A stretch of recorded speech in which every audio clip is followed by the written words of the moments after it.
اعوذ باللہ من الشیطان الرجیم الحمد للہ رب العالمین والصلاة والسلام علی اشرف المرسلین سیدنا و نبینا محمد وعلی آلہ واصحابہ وازواجہ وذریاتہ واہل بیتہ اجمعین ومن تبعہم بإحسان الی یوم الدین اللہم اجعلنا منہم یا ارحم الراحمین اما بعد فاعوذ باللہ من الشیطان الرجیم رب اشرح لی صدری ویسر لی امری واحلل عقدۃ من لسانی یفقہوا قولی اللہم اجعل ھذا لوجھک الکریم لا ریاء فیہ ولا سمع یا رب العالمین ربنا تقبل منا انک انت السمیع العلیم وتب علینا انک انت التواب الرحیم آمین یا رب۔ السلام علیکم ورحمۃ اللہ وبرکاتہ۔ انشاءاللہ ہم لوگ آج سورۃ الہمزہ پڑھیں گے۔ مکی صورت ہے، 9 آیات ہیں، اور پہلی آیت ہی کے ایک لفظ پر اس صورت کا نام رکھا گیا۔ پہلی 3 آیات ایسے شخص کا تصور ذہن میں اجاگر کرتی ہے جس کے مال و دولت نے اسے بےحد مغرور کر رکھا ہے۔ اس کا شیوہ دوسروں کی عیب جوئی، لام تان، اپنے مال و دولت کی کثرت پر فخر کرنا ہے۔ اس کے بعد کی آیات میں ایسے شخص کا آخرت میں انجام، یہ جو یہاں پر جہنم کا نقشہ پیش کیا گیا ہے، وہ ابھی ہم لوگ دیکھیں گے۔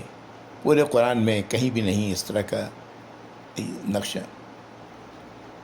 لفظ حطمہ استعمال کیا گیا ہے جس کے معنی ہوتا ہے کرشر، کرش کر دینے والا۔ جہنم کی اس حصے میں پھینکے جائیں گے جو انہیں کرش کر کے رکھ دے گا۔ اللہ تعالیٰ محفوظ رکھے۔ پھر یہاں پر اس آگ کو، جہنم کی آگ کو، اللہ کی بھڑکائی ہوئی آگ کہا گیا ہے۔ یہ بھی جہنم تو ساری کی ساری اللہ ہی کی بھڑکائی ہوئی ہے، لیکن کہیں بھی اور یہ لفظ استعمال نہیں ہوا سوائے اس صورت کے۔ انشاءاللہ کیوں اس طرح کی بات کی گئی ہے، کیوں اس طرح کا اللہ نے تصور دیا ہے، یہ ہم لوگ آگے صورت کو پڑھنے کے بعد انشاءاللہ اس پر غور کریں گے۔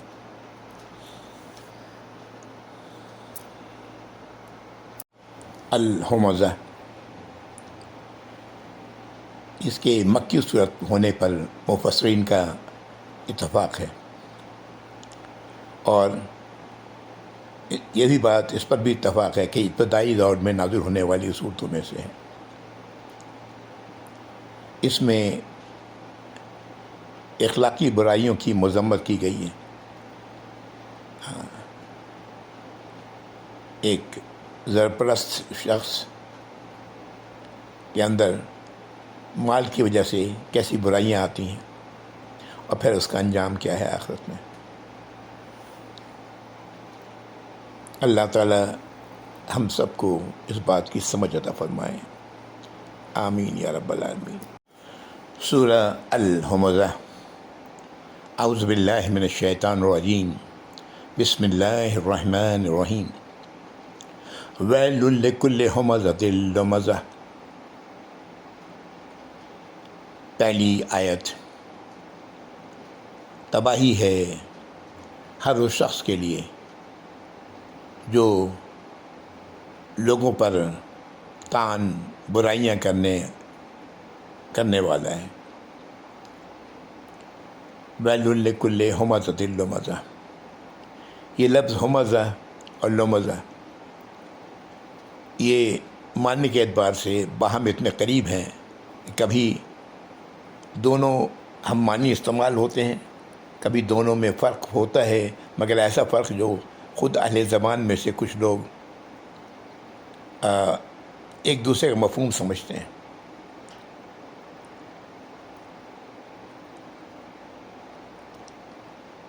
یہ لفظ، یہ دونوں لفظ ہمزہ اور لمزہ، ان دونوں کو ملا کے اس کے معنی ہوگا ایسے شخص کی عادت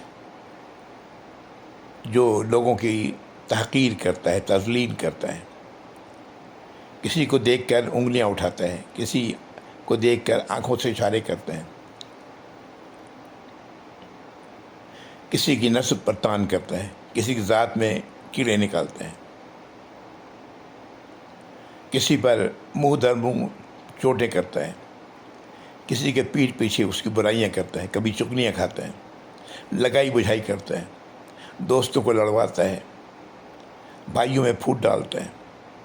یہ دونوں لفظ کے معنی یہ سب ہیں. اور یہاں پر ہم نے ترجمے میں کیا کہ لوگوں پر طعن کرتا ہے، برائیاں کرنا ایک دوسرے کو. تو یہ اللہ رب العزت پہلی آیت میں ایسے شخص کی بات کر رہے ہیں جو لوگوں کے اندر لوگوں کی چغلیاں کرتا ہے، لوگوں کو تحقیر کی نظر سے، حقارت کی نظر سے دیکھتا ہے.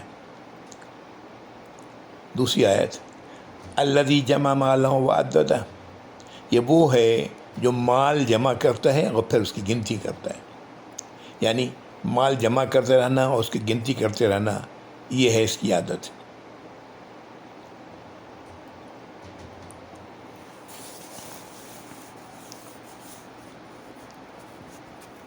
اس سے یہ مطلب نکلتا ہے کہ لوگوں کی تحقیر تذلیل وہ اپنی مالداری کے غرور میں کرتے ہیں. مال جمع کرنے کے لیے جمع مالا کے الفاظ استعمال کیے گئے ہیں، جس سے مال کی کثرت کا مفہوم نکلتا ہے. پھر گن گن کر رکھنے کے الفاظ سے اس شخص کے بخل اور دوستی کی تصویر، زرپرستی کی تصویر نگاہوں میں کے سامنے آتی ہے. آیت نمبر 3 یحسب ان مالہ اخلدہ،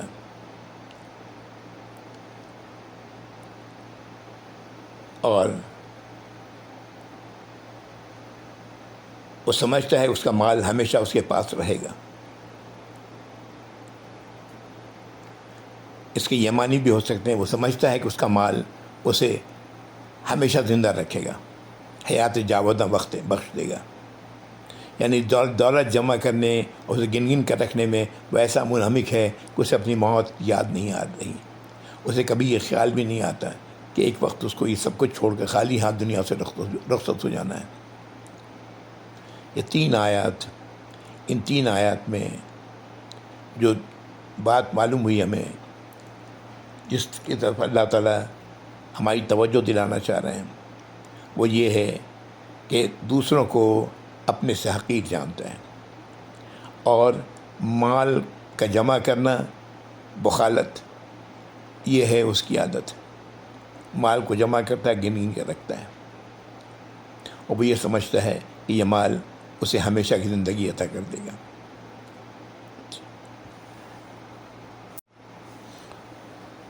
اب آیت نمبر 4 سے لے کے 9 تک، یعنی سورت کی آخری آیت تک، اس کا آخرت میں انجام کیا ہونا ہے ایسے شخص کا.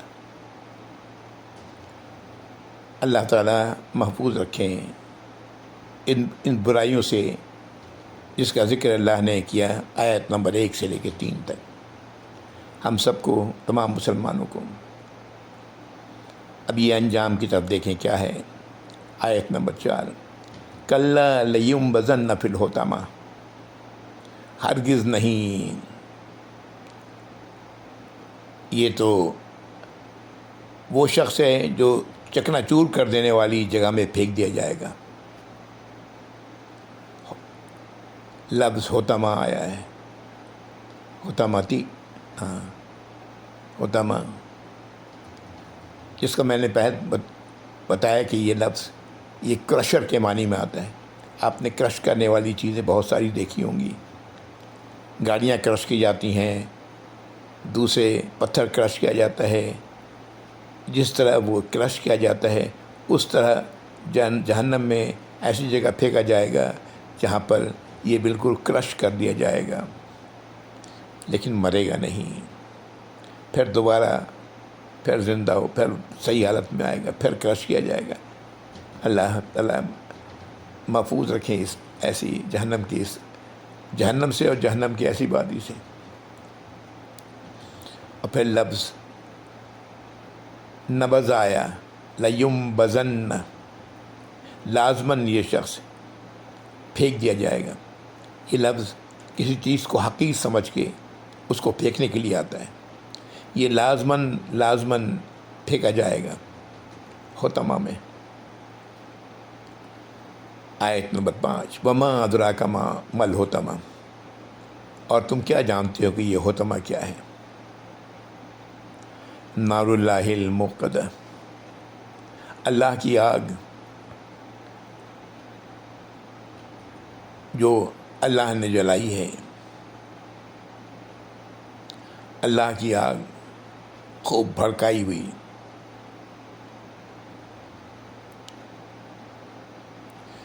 یہ جیسے میں نے پہلے عرض کیا کہ جہنم تو اللہ ہی نے بنائی ہے، اللہ ہی نے اسے بھڑکایا ہے، لیکن اور کہیں بھی قرآن میں کہیں بھی اس طرح سے نہیں آیا، اللہ کی آگے سے نہیں کہا گیا جو اللہ نے بھڑکائی ہے۔ صرف یہی سورہ ہے جس میں یہ لفظ آ رہا ہے۔ آیت نمبر 7، التی تطلع علی الافئدہ، یہ وہ آگ ہے جو دلوں تک پہنچ جائے گی۔ لفظ افئدہ آیا ہے، افئدہ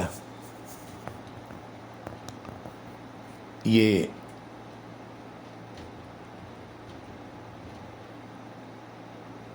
لفظ کے معنی تطلع علی الافئدہ، جس کے معنی چڑھنے، اوپر پہنچ جانے کے ہیں۔ لفظ افئدہ ترجمے میں تو اس کو دلی کیا جاتا ہے، لیکن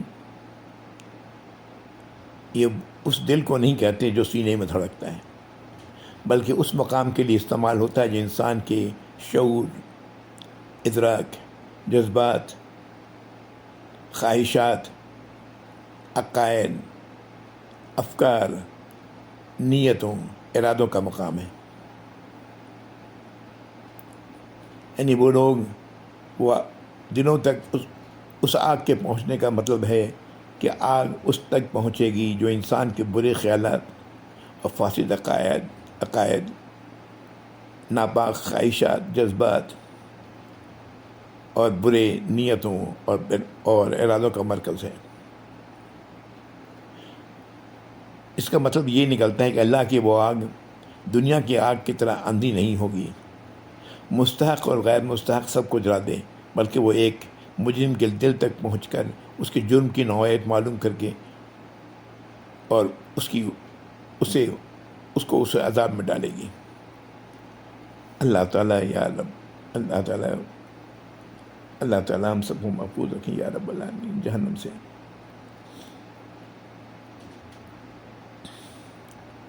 آیت نمبر 8، انہا علیہم موصدہ، وہ ان پر ڈھانک دی جائے گی، بند کر دی جائے گی۔ فی امد ممددہ، یہ لمبے لمبے ستونوں میں گھرے ہوئے ہوں گے۔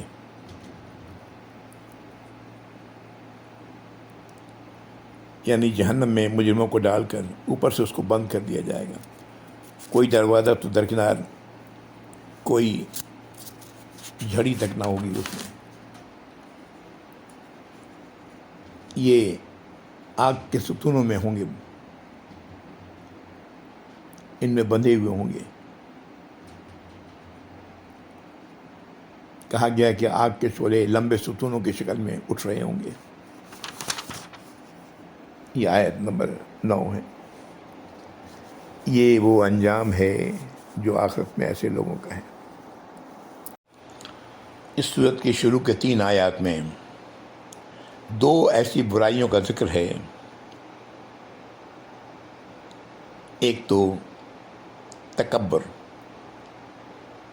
نبی کریم صلی اللہ علیہ وسلم سے سوال کیا گیا، کسی صحابی نے سوال کیا، یا رسول اللہ مجھے اچھے کپڑے، اچھے جوتے پہننے کا شوق ہے، کیا یہ تکبر ہے؟ نبی کریم صلی اللہ علیہ وسلم فرمایا کہ نہیں، یہ تکبر نہیں ہے۔ تکبر یہ ہے کہ دوسروں کو اپنے سے حقیر جانا جائے، چھوٹا جانا جائے، اور تکبر یہ ہے کہ حق بات واضح ہو جانے کے بعد اسے تسلیم نہ کیا جائے، بات کی سچائی سمجھ میں آ جائے لیکن اسے تسلیم نہ کیا جائے، اس پر ایمان نہ لایا جائے۔ یہ تکبر کا ڈیفینیشن ہے جو ہمیں اللہ کے نبی صلی اللہ علیہ وسلم سے ملتا ہے. آپ صلی اللہ علیہ وسلم نے فرمایا کہ تکبر اللہ کی چادر ہے. ایک حدیث میں ہے کہ جو اللہ کی چادر کھینچے گا،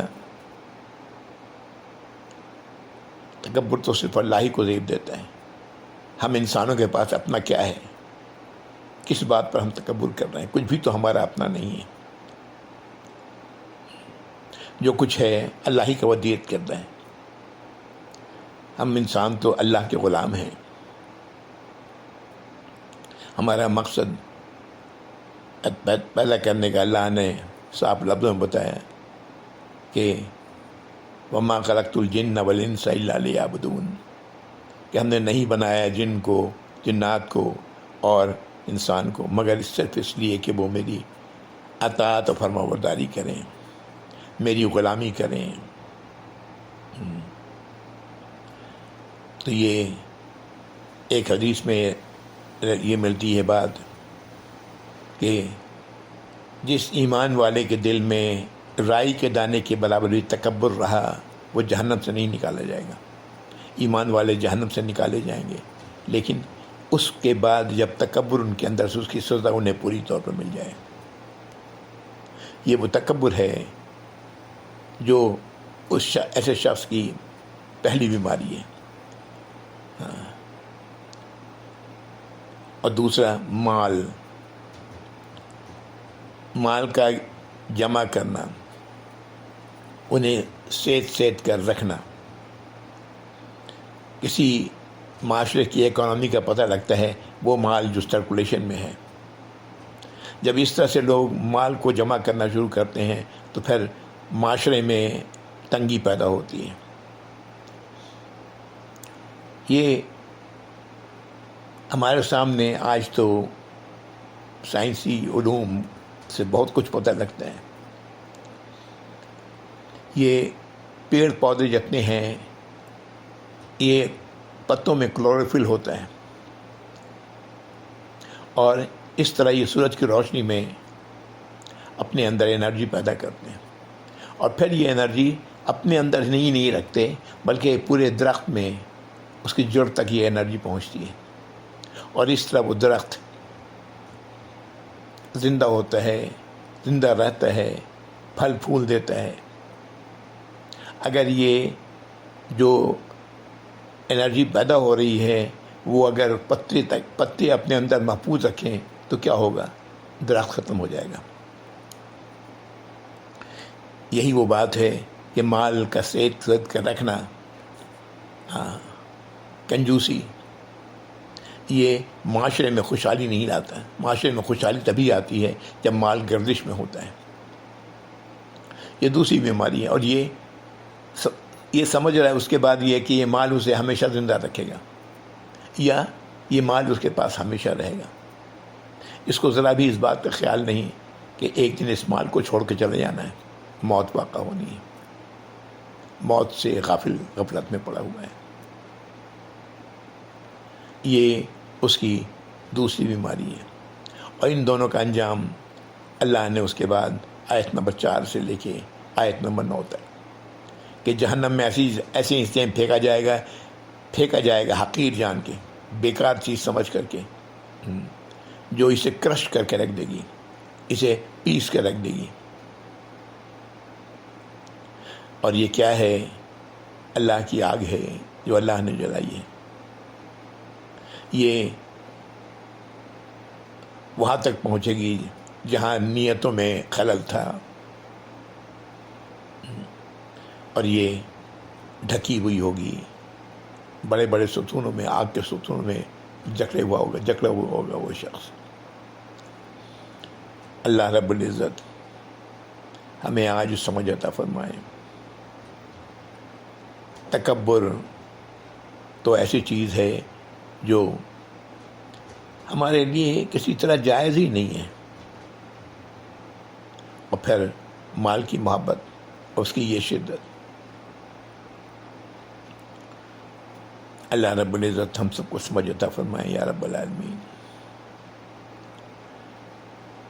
وآخر دعوانا الحمد للہ رب العالمین وصلی اللہ علی محمد وعلی آلہ وصحبہ وازواجہ وذریاتہ واہل بیتہ اجمعین ومن تبعہم بإحسان الی یوم الدین اللہم اجعلنا منہم یا ارحم الراحمین آمین یا رب۔